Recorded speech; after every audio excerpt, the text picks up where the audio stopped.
حدیث کے ساتھ شوق زیادہ ہو گیا تھا. تو پھر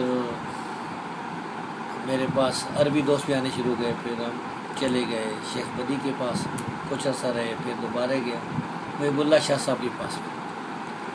تو ان سے اجازت حاصل لی, کچھ عرصہ پڑھائے. وہ مصروف ہوتے تھے اپنی سیاسی کاموں میں. جمعیر کے جو پروگرام ہوتے تھے نا, علماء کے لیے یہ مصیبتیں پڑی. وہ تفسیر بھی لکھاتے تھے. تو جب وہ وہاں گھر میں ہوتے تھے لائبریری میں تو وہ تفسیر لکھواتے تھے. وہ ان کی مصروفیت ہوتی. تو میں بہت تھوڑا وقت ملتا تھا ان کے پاس استفادے کا.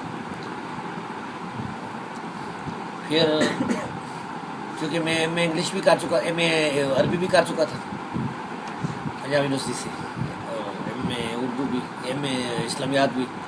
تو اس بنیاد پر جامعہ امام بخاری میں نے داخلہ لیا تھا. حافظ عبد المنان نور پوری رحمہ اللہ استاد تھے, ان کی حمایت حاصل تھی. عبدالسلام بٹوی صاحب حافظ صاحب حافظ اللہ, ان کی بھی حمایت تھی. 1990 میں نے پھر وہاں امتحان دیا جامعہ میں. میرے ساتھ نصر جاوید صاحب بھی تھے لشکر طیبہ والے, سیف اللہ قصوری صاحب بھی تھے.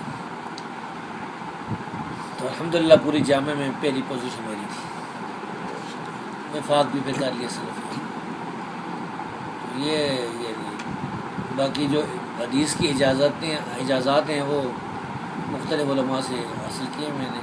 شیخ بدی الدین راشدی, شیخ محب اللہ شاہ راشدی, شیخ فیض الرحمان سوری, جنہوں نے بیہقی کی جو رد لکھا ہے نا ابن ترکمانی نے الجر النقی, اس کا انہوں نے جواب لکھا. اور یہ جواب ابھی ہمارے پاس موجود ہے, یا کہیں پڑھا, یہ پڑھا, یہ جیلم والے انہوں نے بھیجا ہے انشاءاللہ. یہ شاہ علماء عرب والے.